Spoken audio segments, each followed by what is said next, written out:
All right. Welcome to Empowered and Out, the LGBT plus career podcast, where you're all about empowering you to thrive as your authentic self in the workplace and beyond.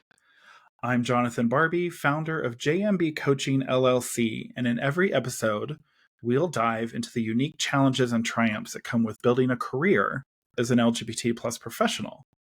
Join as we explore everything from finding purpose, landing a fulfilling job, or in the case of my guest today, landing the college that you want, and really to help build confidence and resilience in the face of adversity.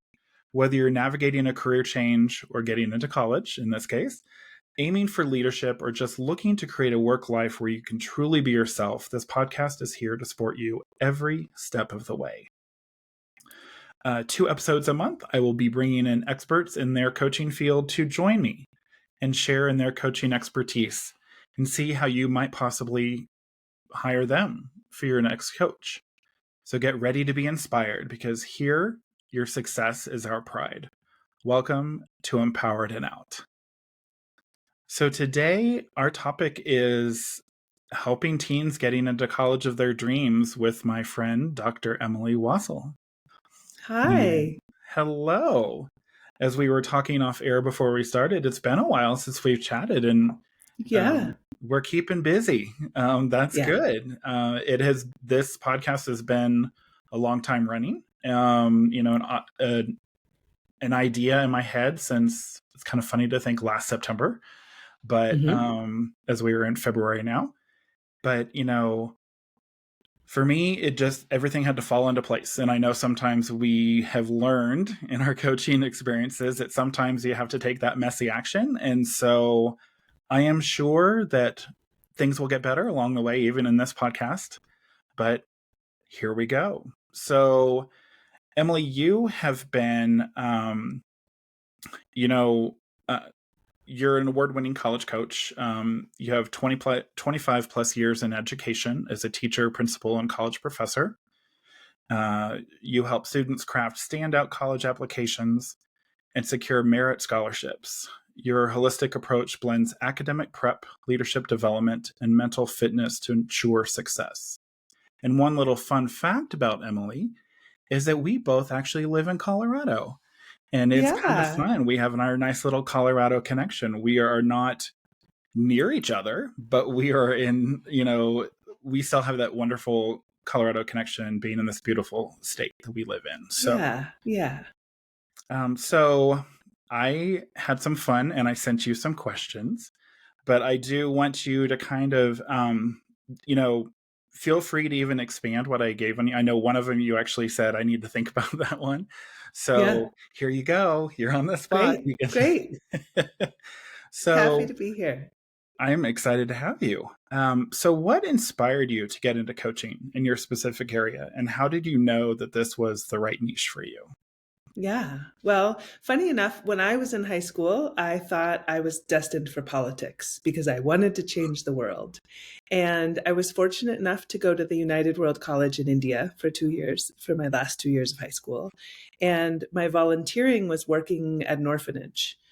And that's when I realized that teachers change the world. And so for 25 years, I was completely in the world of education. And through being both a school director and a college professor, I really realized how little support there is for teens making that transition from school to college, and also how critical that time is, right? This is such a big change and shift in your life from being under your parents to being on your own.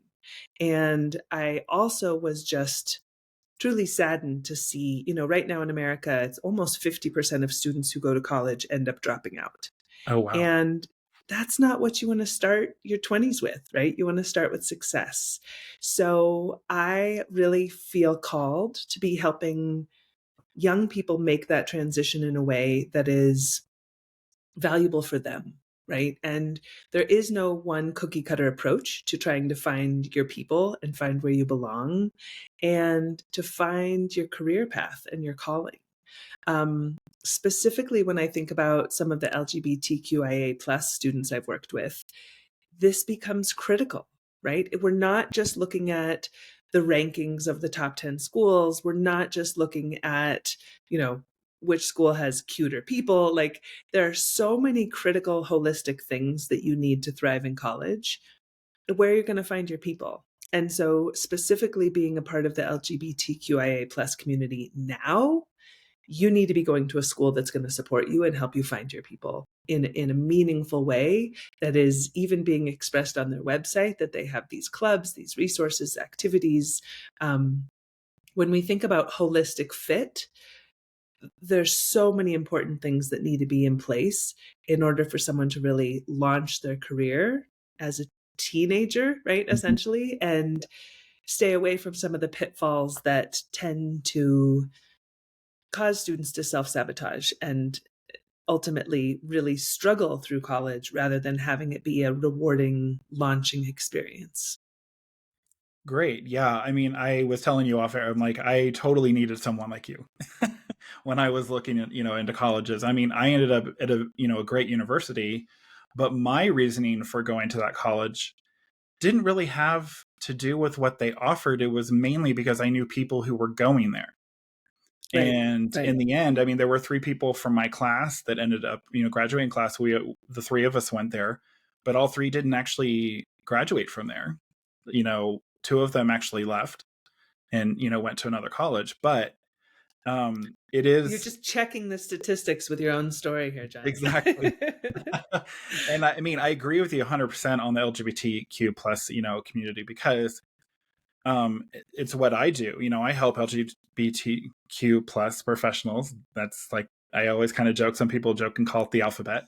Um, but I help them, be their authentic selves, to be able to find that workplace where you can be yourself, to be, you know, to do what you love, but also to be accepted where you are. Yeah. And Yeah.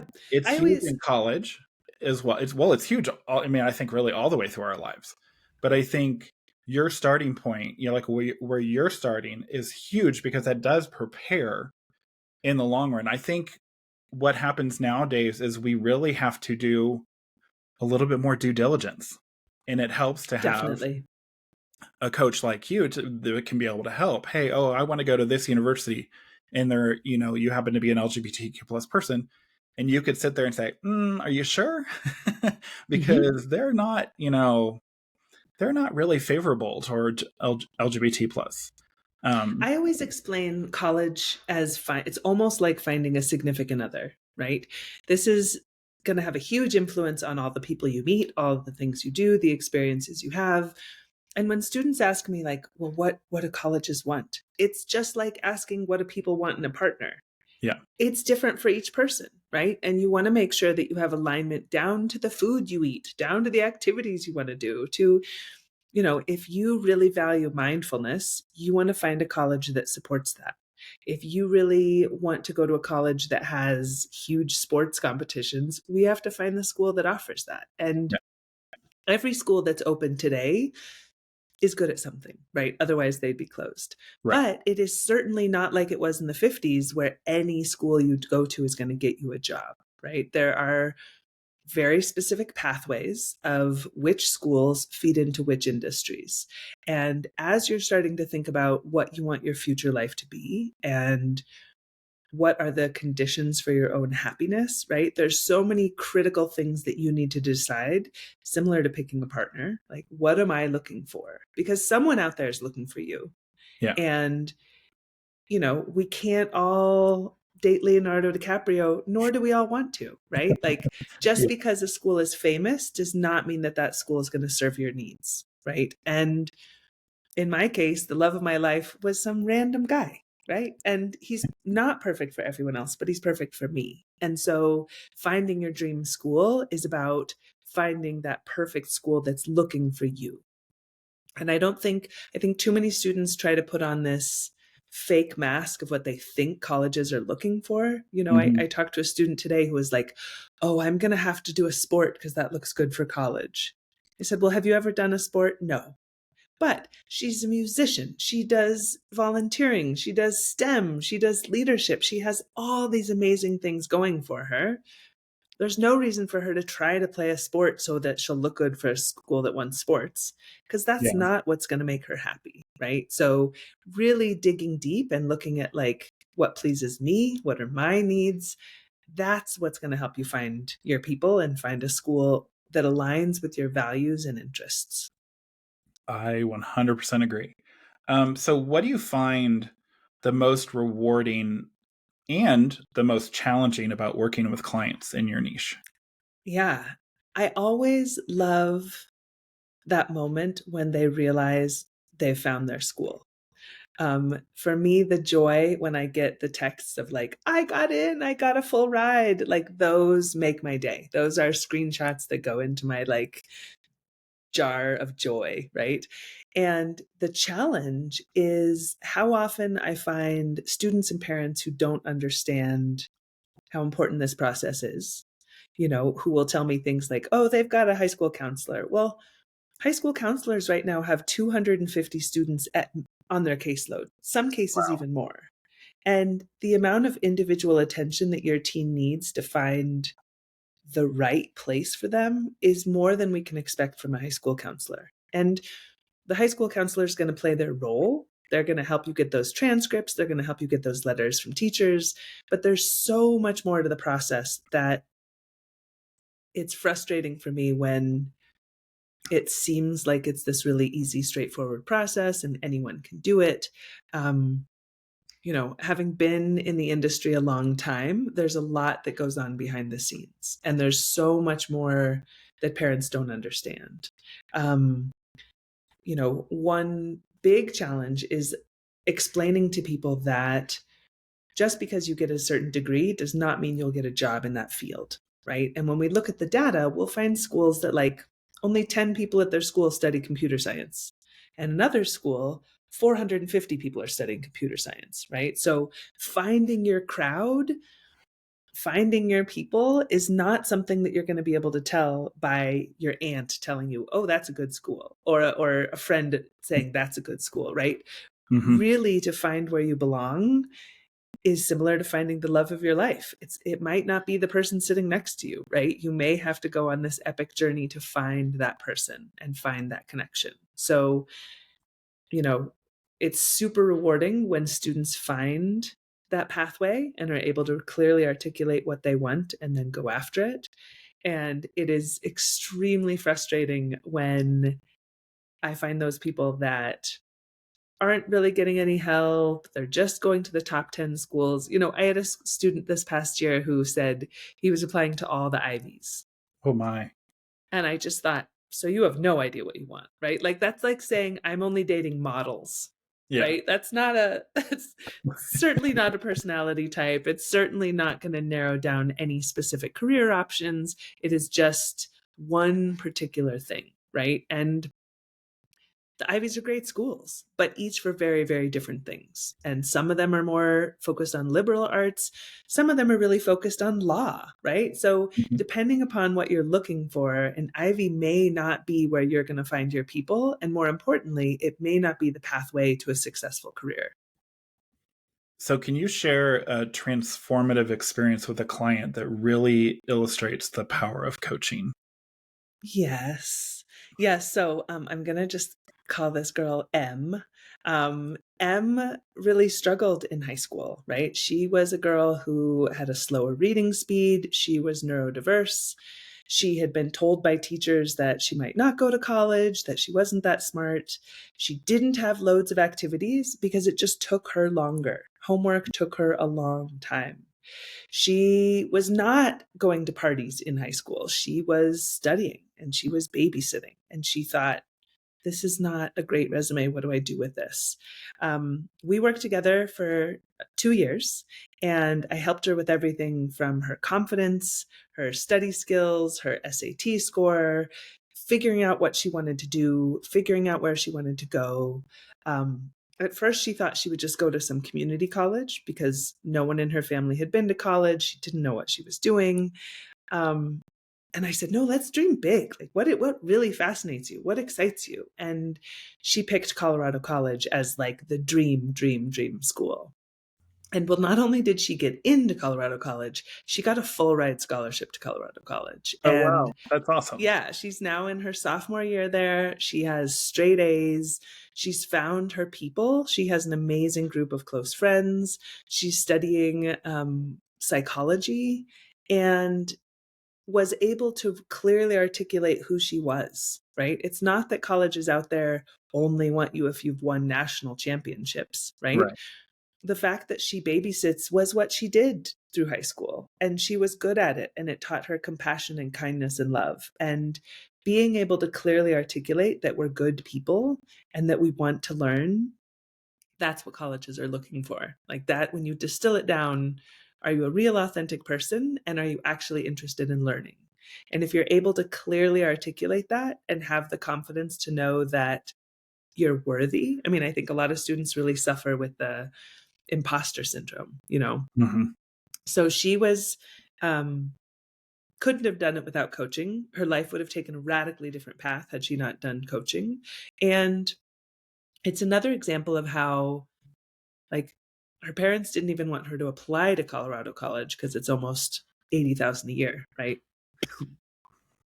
In her case, it didn't matter. She got a great scholarship. Sometimes those more expensive schools have bigger endowments and bigger scholarship opportunities. Wow. Yeah. I mean, it's really interesting because, like, for me, I was an athlete, but I didn't want to go to college doing, athletics. And it was funny because where I ended up going, I mean, I was a swimmer. I was a competitive swimmer, but they didn't even have a swim team. So it didn't even matter that I was in Right. swimming because I wasn't going to Exactly. be able to move forward with it anyways. Right. Um, outside of that, I did choir. I didn't want to focus on that for, I probably could have gotten a scholarship, vocally, but I just was like, I had a roommate who was a music major, and that I learned later that was very stressful. That was more stressful than what I was doing. I was like, no, because you Right. had to live up to a certain point to be able to keep that scholarship, and keep. So, I think it's awesome, and I'm very. I had friends who went to Colorado College, so I'm very familiar with that college. Well, and So. I think what you bring up is a really good point as well, that like you are moving from a nest that is safe and secure to a whole different experience. Mhm. And you need to have those things that keep you healthy and happy, right? Yeah. So in my case, dance is what I love to do, right? But I didn't want to study that in college. I wasn't that type of dancer, right? But I Yeah. needed to find my people. And so I was able to attend a college where I was able to dance all 4 years just for my own personal pleasure, right? And, in your case, a school with a swimming pool just for your own ability to let out some frustration would Oh, be totally. critical. Well, Yeah. So really, and I had the opportunity for me. I got to sing in choir. I got to take a choir class, and yeah, the choir that I was in, I loved it. I had so much fun. yeah. We got to tour. We got to do some fun things How that cool. I didn't get to do even in high school. So it was really a fun experience, and I Exactly. got to go down a route that I'm glad I did it in chorally, but I'm very happy where I am now chorally because I'm in a chorus here in Denver area, so completely different. But I'm glad for the experience that I had, just because, Yeah. and it had nothing to do with my studies, completely nothing to Right. do with my studies, but it was a Exactly. nice way. Exactly.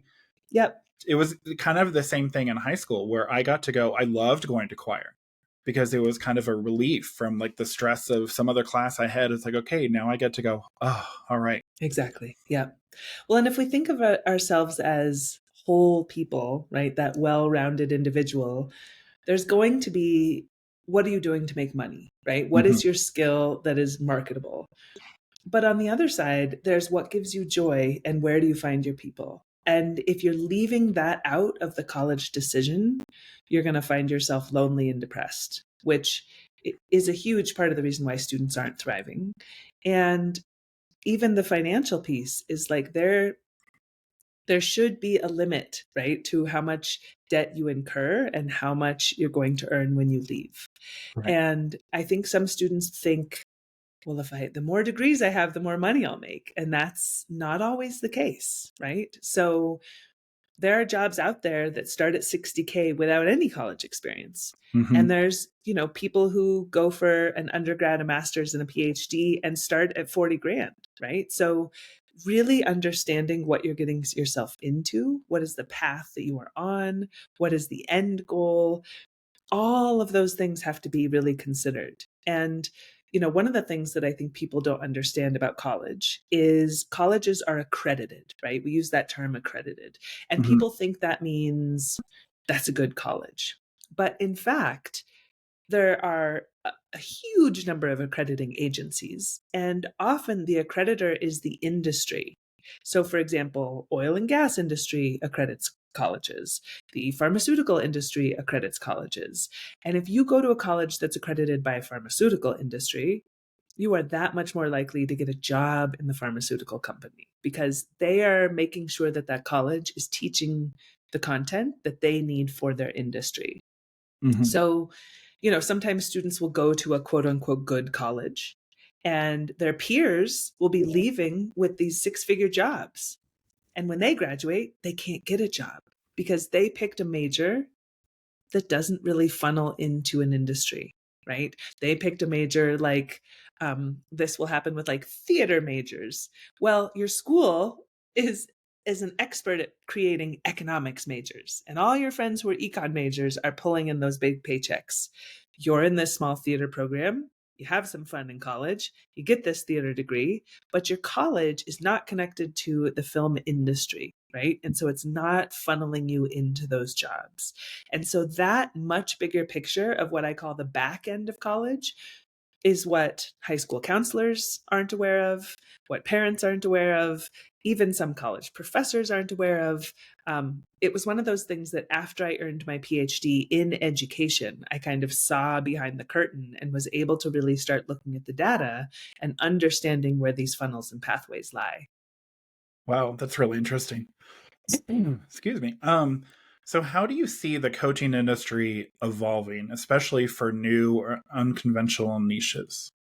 Awesome. I think this is a great question, John. This is, and You I know, actually like your answer.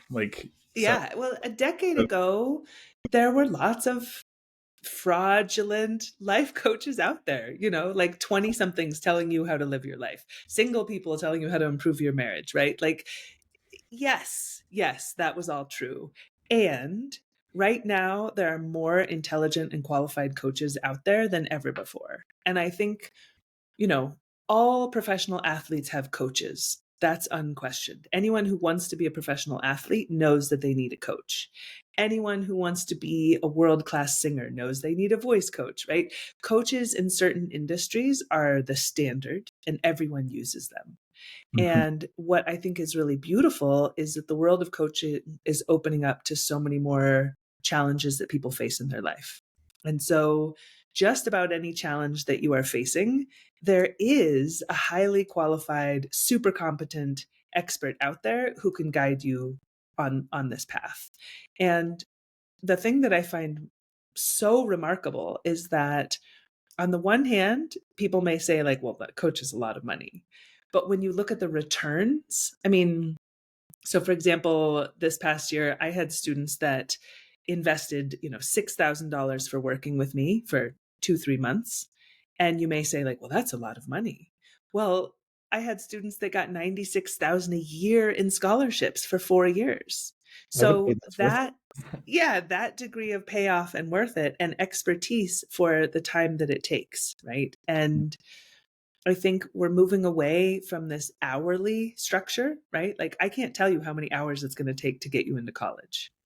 I can tell you that I can help get you there. And so, as a coach, I really have their best interests in mind. And whether that means going down the path of helping them, craft these great stories and essays, whether that involves teaching them how to make closer connections with those teachers so that they're going to get awesome letters of rec, whether that has to do with organizing all the different schools and filtering it all. There are so many micro skills that are necessary. And I think in the world of coaching, we are opening up to this world of It's not about just getting a pill for our problems, right? And it's not about just taking a class. You need that nuanced one on one support and guidance to really make you a contender. And I love that line, like, you know, all contenders need coaches. So if you want to be a contender for greatness, you need to find a coach to help get you there. I love that. I mean, I know, I mean, as I said, earlier on, like I could have definitely used like you as a coach, like when I was like going into college. But I can say as a competitive athlete, oh my gosh, I don't even know where I would have been had I not had the coaches. I wouldn't have been a 4-year letterman in high school. I wouldn't have, because those were the coaches that pushed me, Yes. and it was like, unfortunately, in the long run, I burned out from swimming. It happens to a lot, unfortunately, but I'm so thankful for my experience. And the burnout didn't really have to do with the coach. It just was me. Like I wasn't in it anymore, but um I still to this day love swimming. Like I've never stopped loving swimming. It's one of the things I loved this past summer, like watching the Olympics. And I Right. was so focused on swimming just because that's what I did for like Right. a good majority of my childhood from like 8 a.m. or like 8 years old to 18. I was competitively Yeah. swimming. So like I I know how important a coach is. And I know a lot of, you said like at the beginning, how important it is, especially going back to like, the LGBTQ plus, like to be able to help Mhm. really focus on where they're going to be able to strive. Right. Because Well, I'm and now you helping don't, people, you know, getting into that workplace, right. just because of who they are. And there's been some changes in our in politics right now that have Yes. made it Yes. a little bit more challenging. But it is great to see that there are still companies out there that are still sticking to Yes. accepting everyone for who they are. And I think all the more important, right? Now more than ever, you need to find your people. Oh yeah. You don't want to be the only queer kid on campus, right? You need your whole queer community to be there vibrantly, enthusiastically, supportively. Um, and specifically when I look at queer resources at different colleges out there, right, there are colleges that offer almost no support, and there are colleges that have extensive support, right, down to the bathrooms, down to the dorms, down to the clubs and opportunities and activities and speakers and staff, right? Are you going to be able to find mentors that you can see yourself in, which we know is a critical component of education? So even looking at the LGBTQIA plus staff and what that is on a college campus. And I think particularly for traditionally marginalized communities, particularly the LGBTQIA plus, is your parents might be totally cisgendered and have no idea how to help you or guide you Hmm. because it wasn't a concern that they were looking at when they go to college. And yet, the colleges out there, like you said, dark, crazy times right now. But those places that have a shining light are shining that light brighter. Yeah. And it's only like moths to a flame, right? Of people are finding their people and letting their freak flags fly and being their true selves. And that's really when we talk about young people stepping into college. This is a rite of passage. This is you moving from being seen as a child to being seen as an adult. And you need to have the support and guidance and structures available to step into that future life that you want and claim it. And that bit of claiming your identity requires not having to have your guards up and not being in a position of, you know, masking your true authentic self. It's really about stepping in, whether that's, and the same is true for our neurodiverse community, right? Like you need to find the place where you can fully be yourself, because only through fully being yourself and stepping into the process of critical thinking and deep learning and finding your passions are you going to be able to make this world a better place, right? Through the gifts and talents that you carry. I couldn't agree more. Yeah. So What advice would you give to someone considering hiring a coach for personal or professional growth, regardless of the niche? Sure. Yeah.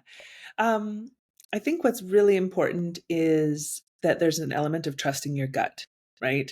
We live in a world where people can pay for advertising, people can pay for, looking fancy and fancy editing.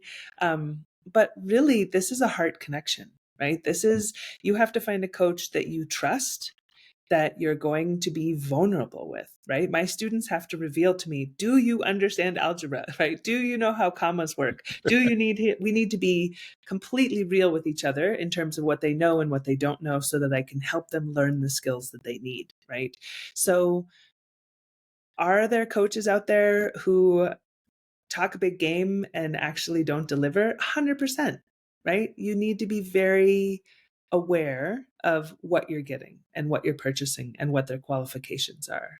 Um, a lot can be said with testimonials, right? Mhm. Ask for other clients, ask to see videos or statements or screenshots from previous clients, and trust that in a wonderful, healthy, positive coaching situation, that coach is not coercing you to stay there, right? Like I had an incredible track coach in high school, and I showed up and worked hard every day because I respected him and I wanted his feedback. So when it comes to coaching, this shouldn't be some, contractual obligation and now you're spending tons of money, right? You need to know the value and feel the value and know that you're getting what you need. And that comes back to being very clear and open with what your needs are when you meet that coach and have that conversation about where you're trying to go. I think going along with that, I think the vulnerability,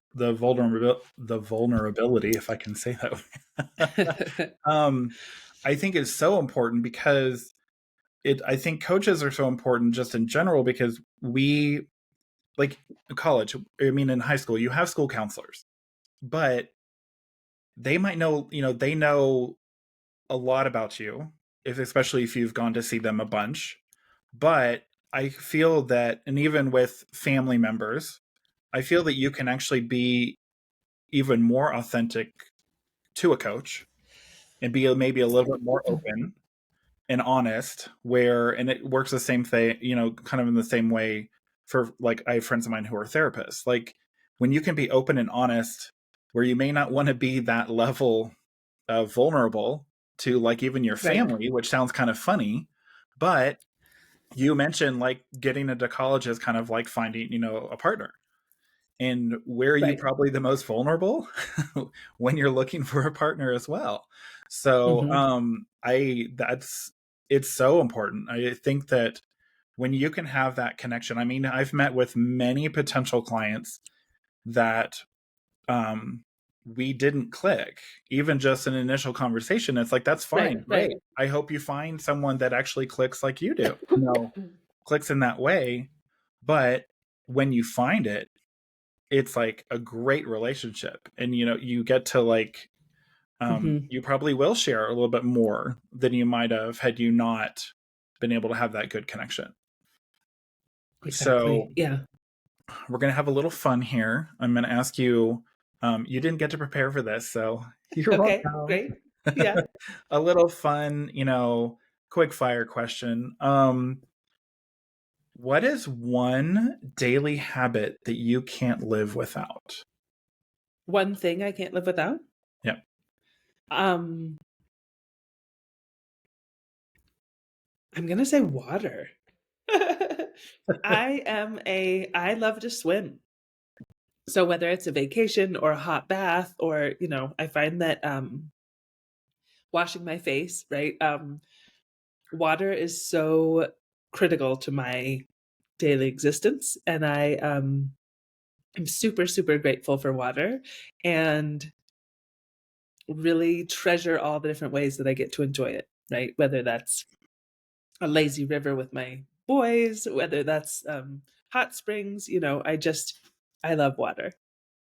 That's awesome. I wish I was doing it daily, but I feel the same way. Like, after Oh my gosh, I loved swimming in the ocean. I love swimming, there's just it's a different experience than like after being a Hmm. competitive swimmer. It's one thing swimming in a pool, but like getting to go into the ocean or getting to go into a lake or somewhere, like I always loved, like that's something I Yeah, wish I could do more of. Just there's not a right. lot of places I can do it where I am. Um, so if you could coach any historical figure, who would it be and why? If I could meet any historical figure. If you could coach a historical figure. Ooh, ooh, that's a hard one. Wow. Um, yeah, I, gosh, there's so many coming to mind. I I think I really would have loved to meet Einstein's mom, and when he was needing educational guidance to like help with that. Um, just in general, so many of these brilliant minds don't get enough love and support. So I would definitely pick some neurodiverse person in history. Um, like Da Vinci was probably ADHD, was great at creating, but not the follow through. If I could have like Mhm. coached Da Vinci on more follow through techniques and really completing the things he started, we'd have a lot more masterpieces. Um, yeah, I really love to help those people who have great potential and are doing some self sabotaging. Right. So that's a long list of people. I think almost everyone on the planet can fit in that at some point. But yeah, what a good question. I think there are definitely a lot of people that I would like to be able to help. And yeah, I am running through lists of lots of names that would all be great contenders. Awesome. That's a good answer. I like that. So I thank you so much for coming on and Thank having a you. nice little chat with you. As I said, it's been a while, and I even have told a few other of our friends who we were in a coaching group with that I need to reach out to Emily. I need to reach out to Emily, and I I'm was so like, glad you did. Yeah. just because, I mean, first off, it's just been too long, and it's always fun to catch up. You were on my list, and I was like, I remember we had the conversation about doing the podcast, so I was like, okay, Yeah. I gotta definitely hit her up for the podcast, and then we'll. Yeah. But this has been very informative. I know you're great at what you do. You wouldn't be an award-winning coach if you didn't know what you did. And to share that expertise with your past and current and I know future clients. Um, and you are definitely in an age, dealing with an age group, and probably even have that challenge possibly with parents that want to go along with Right. what you Right. offer, and so I thank you for what you do because it's so great. But so I just want to remind everyone before we end here, and I'll let you guys know how you can find Emily. Um, Great. Yeah. so again, this is Empowered and Out. I am on. You can find me on Apple, uh, iHeart, and Spotify. I was like, we just talked about this before we started recording. Um, and you know, don't forget to rate and review. And I encourage you, listeners out there, to share this if you know someone who is, at that point in their educational high school career that they don't really know exactly where they want to go. Um, but they have, some skills that they could put into, that ability to find. And I am sure that she knows how to help kind of guide you and to get you to where you want to go. As I said earlier on, I definitely could have used Emily when I was looking to get into college. And um, so, where can you're my guest, where can my fellow listeners find you? Yeah. Easiest place is probably LinkedIn. So I'm Dr. Emily Wassell on LinkedIn, and that's Wassell, first name Emily. I'm also on Facebook and Instagram, but really LinkedIn is probably the way to go. All right. And everyone, just so you know, I will put those links in the show notes so you can find those links. So thank you again so much, Emily. Yeah. Thank It's you. been Yeah, I'm such a so excited for pleasure. this podcast. Yeah. So next week, I'm going to have another guest, which actually we both know. Shelly Besson-Khan. She is going to be talking about Yay. weight loss, and I'm so Great. excited. She is also someone like you that I had spoken to that was very excited. I barely could get out that I wanted what I wanted to talk about before she was like, yes, yes, yes, yes. Yeah, Shelley's So incredible. Definitely she listen is. next week. Shelley's amazing. Oh my God, yes. So I want to thank everyone for joining us on Empowered and Out. I hope that today's episode left you feeling inspired and ready to go to the next level. Maybe that is for you as a teenager trying to get into that college of your dreams. Or is that someone, obviously at this point, we didn't talk about getting into the, job of, career of your choice, but Emily kind of helps guide you to even get to that point, to like get to where you want to go based on what your, educational abilities are, but also your passions. And that really Mhm. does lead into your career. And so I thank you so much. Remember, every step you take towards owning your story and your goals is a step towards a more fulfilling, powerful future. So if you enjoyed today's episode, again, please consider subscribing, leave a review. Your support helps us reach more than just LGBT plus professionals. It helps, reach everyone, and everyone who's ready to thrive. And if you're looking for more guidance on your coaching journey, especially career coaching, uh, check out JMB Coaching LLC. You can find me on LinkedIn. I will also put that in the show notes. You can also find me on TikTok, Instagram, and where I can help you find your, and unlock your potential and be your authentic self. So until Awesome. next time, keep showing up, keep owning your path, and remember, you deserve a career or path where you can truly be yourself. Stay proud, stay empowered, and we'll see you back here soon.